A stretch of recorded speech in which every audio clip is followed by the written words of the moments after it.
Demi Allah, saya bersumpah akan memenuhi kewajiban Presiden Republik Indonesia dengan sebaik-baiknya dan seadil-adilnya, memegang teguh Undang-Undang Dasar dan menjalankan segala undang-undang dan peraturannya dengan seluruh-seluruhnya, serta berbakti kepada nusa dan bangsa. Golongan karya atau Golkar selalu memenangi pemilu pada zaman Orde Baru. Sudah menjadi rahasia umum bahwa Golkar merupakan partai yang selalu di-backup pemerintah pada era Soeharto. Golkar bersama ABRI dan birokrasi adalah tulang punggung kekuasaan Soeharto pada zamannya. Bisa dibilang Golkar adalah mesin politik Soeharto. Lalu, bagaimana cara Soeharto dan Orde Baru bisa selalu memenangkan pemilu?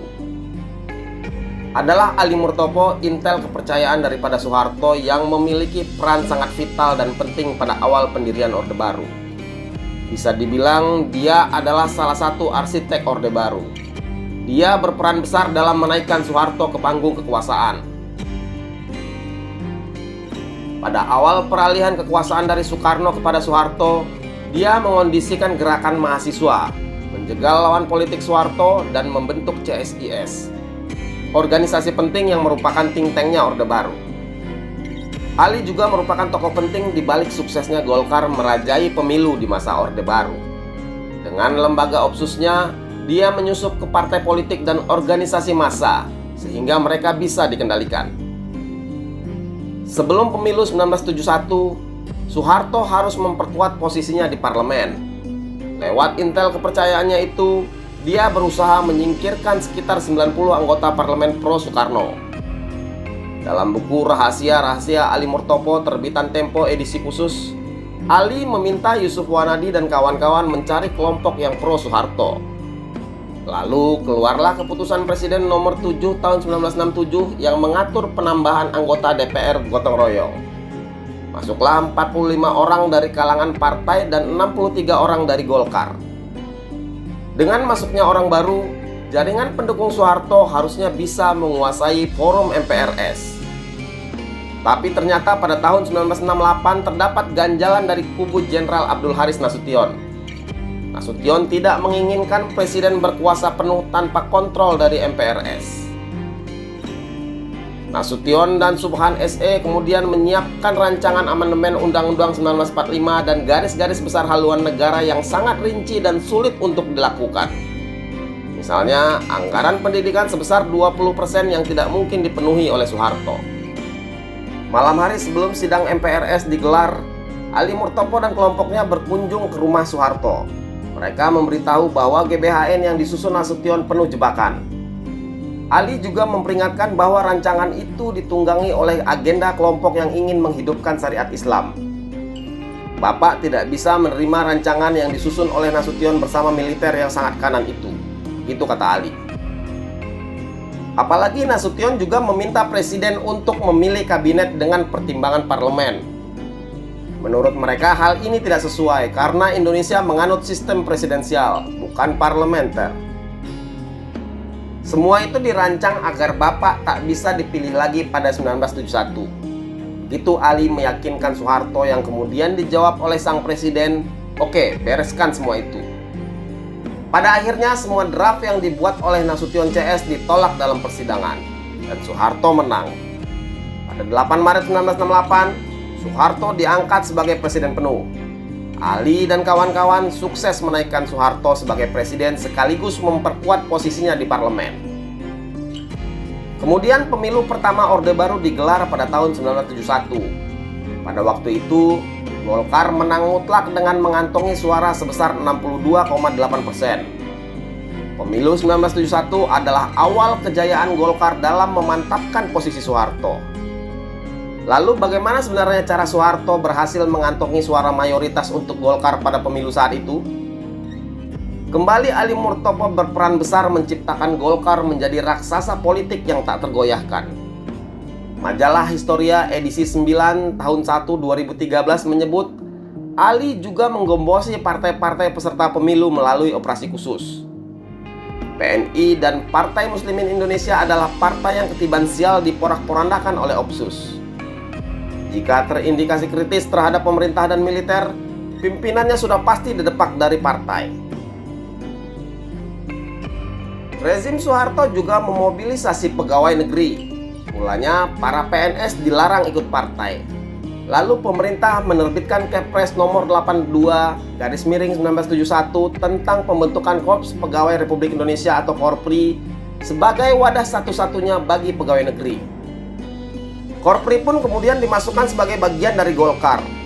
Jelas saja Golkar menang mutlak. Golkar pun semakin kuat ketika tahun 1973 partai-partai disederhanakan oleh pemerintah Orde Baru dengan fusi partai politik menjadi 2 partai politik dan 1 golongan karya. Parpol-parpol dikelompokkan dalam 2 ideologi besar, nasionalis dan Islam. Kelompok nasionalis digabung menjadi Partai Demokrasi Indonesia atau PDI, sementara gabungan Partai Islam melebur menjadi Partai Persatuan Pembangunan atau P3. Pada tanggal 17 April 1970 di Istana Negara Jakarta, Presiden Soeharto berkenan mengadakan briefing dengan pemuka-pemuka partai politik sehubungan dengan gagasan Presiden mengenai penyederhanaan dan pengelompokan partai-partai politik di Indonesia. Hadir dalam briefing ini ialah pemuka-pemuka partai dari PNI, FK, Murba, Partai Katolik, Parkindo, NU, PSI, Parmusi, dan Perti. Disinilah kemudian Ali Murtopo melakukan rekayasa terhadap kelompok yang dikategorikan Islam garis keras dengan tujuan akhir untuk melemahkan dan menjelekkan citra politik Islam demi menguatkan Golkar. Tujuan akhirnya adalah untuk melemahkan P3, satu-satunya partai Islam yang saat itu dianggap sebagai pesaing Golkar yang paling potensial. Sementara PDI dianggap relatif lebih mudah untuk dikendalikan. Ali Murtopo bersama Opsus yang dipimpinnya melakukan penggalangan pada sebagian kelompok Islam garis keras, umumnya dari sempalan gerakan DITII. Jenderal Sumitro, mantan Panglima Kopkamtib, menyebut bahwa kelompok ini dikumpulkan, dibina, lalu dikorbankan dan kemudian dilumpuhkan. Melalui rekayasa kemudian diciptakanlah kerusuhan politik sehingga mengesankan bahwa umat Islam selalu berhadapan dengan tentara, selalu memberontak supaya timbul rasa alergi terhadap Islam dan akhirnya melemahkan P3 pada waktu itu. Peristiwa Malari, Komando Jihad, kerusuhan lapangan Banteng dan pembajakan pesawat Waila, kata Sumitro, pada dasarnya adalah produk rekayasa intelijen. Dan kemudian hasil pemilu 1977 sudah dapat ditebak. Golkar menang telak dengan perolehan 232 kursi di DPR. Di posisi kedua ada P3 dengan perolehan 99 kursi DPR. Dan PDI menduduki tempat ketiga dengan 29 kursi.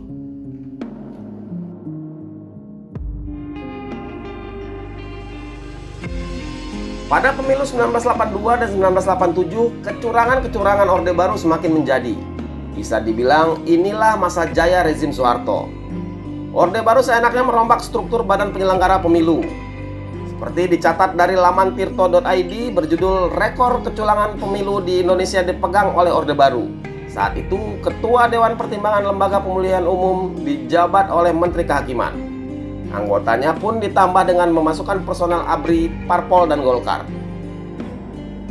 Pada pemilu 1987, kontrol pemerintah dan ABRI dalam lembaga penyelenggara pemilu masih saja kuat. Selain itu, pemerintah juga masih menerapkan aturan yang diskriminatif terhadap partai lain, tapi menguntungkan Golkar.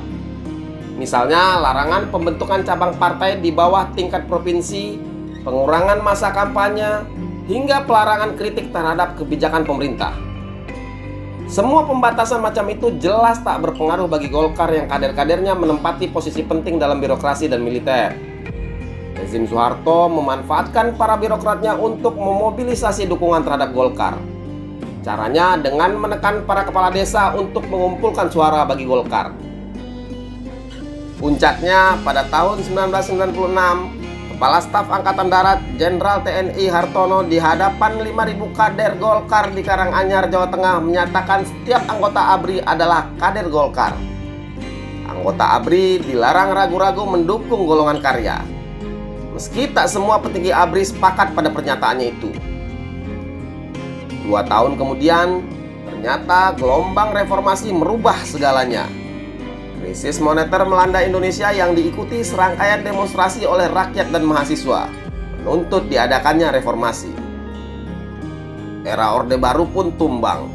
ABRI dan birokrat kemudian kembali kepada hitahnya, kembali kepada rakyat Indonesia.